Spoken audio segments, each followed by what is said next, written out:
Hey guys, sorry, I'm kind of in a hurry. Today's my girlfriend's birthday, and then I have a bunch of stuff going on this week, and so I need to get this done, like, ASAP. Also, I'm kind of gross, because I just got back from the gym. So, this week's topic is top surgery. If I've had surgery, which I have, and then, let's see, how did I pay for it? I actually got a loan through a medical financing company, because that's one of the, I guess, the better things about transitioning a little later in life is, I think maybe you're a little, for the most part, you're a little more financially secure, so I think it's easier to get loans and be able to afford to pay them back and that kind of thing. So that's what I did. I just got a loan.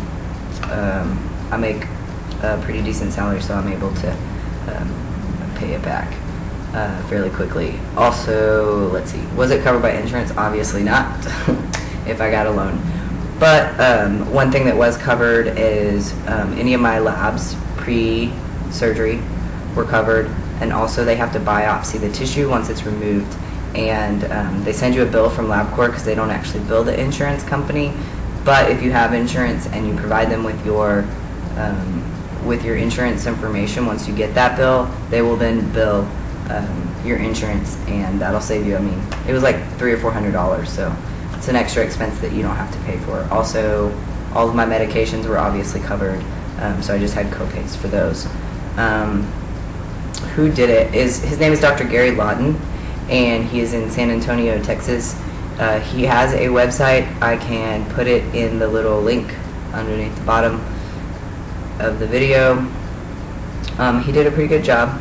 I have a couple of concerns, but nothing that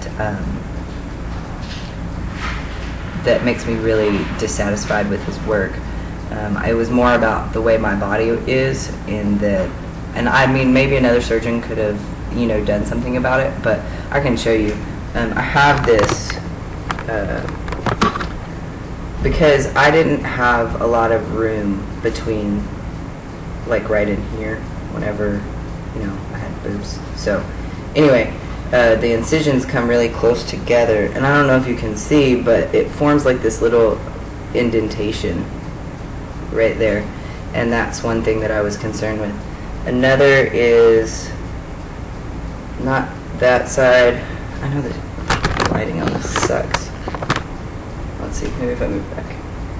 But on this side, there's like, it sticks out just a little bit right there.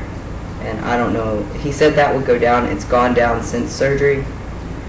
But I would like for it to go down some more.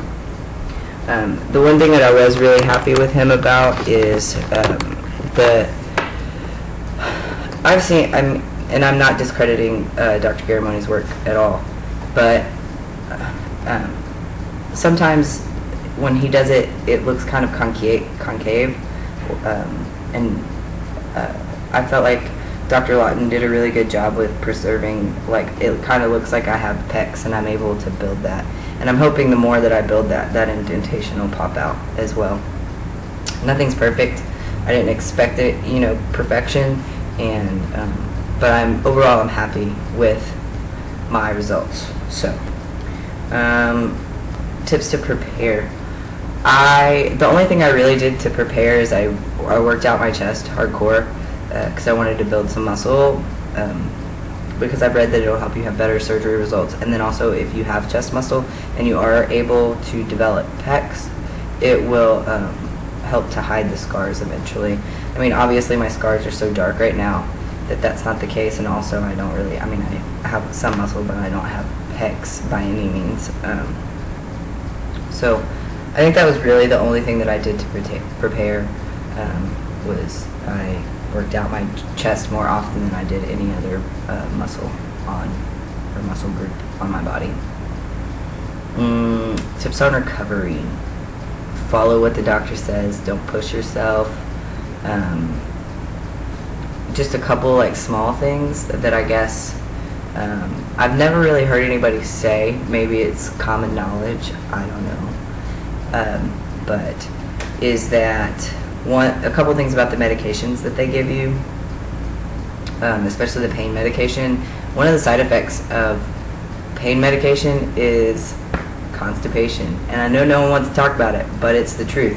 So I would definitely be prepared to take some kind of like laxative or stool softener to help combat that. And also they make you really itchy, so I would take some kind of antihistamine, because that also helps combat the side effects of the pain medicine.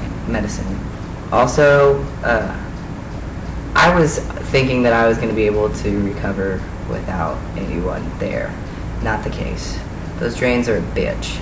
So you definitely need somebody else there with you. And I think most people know that, and they generally have like a caretaker. So, let me think if there's anything else I have on surgery that, as far as the insurance, I just wanted to, there are some insurances that are starting to cover it, but actually it's really up to the company that you work for. Because they get to pick and choose what they are willing to pay for in order to offer their employees. Most employers will not offer to have SRS covered, but I believe there's one insurance now that is just part of their standard coverage. I saw it on YouTube a while back, but I cannot remember what it was. I want to say it's Cigna or Aetna. I know that's two of the major ones. I don't know. I have Blue Cross Blue Shield, and they definitely did not cover it. So, I think that's it. I would also just, the one thing that I've noticed that's kind of a trend lately is that everyone wants to go to Garamoni, and he's a great surgeon. I understand that, but then you end up incurring a lot of extra expenses for travel. And so I would definitely just, look around your area first and see if there's somebody closer that can still do a good job, that has experience, that has results. Because if you don't need to spend all that extra money, it makes it a lot easier. Like, it made it so much easier for me to go to San Antonio, which is still about 4 hours away from me, but I have friends down there, so I was able to stay in their house for the week until I got the drains out. But definitely look around, like look in your area and see if you can find somebody close to you who does a decent job. Go on forums, post messages, see if anybody knows of anybody in your area. Because since I've had my surgery, I've put his name out there, and I've actually had quite a few people contact me about it. So there's always somebody out there who might have a little more information for you. So yeah, I think that's about it, and I will talk to you guys next week.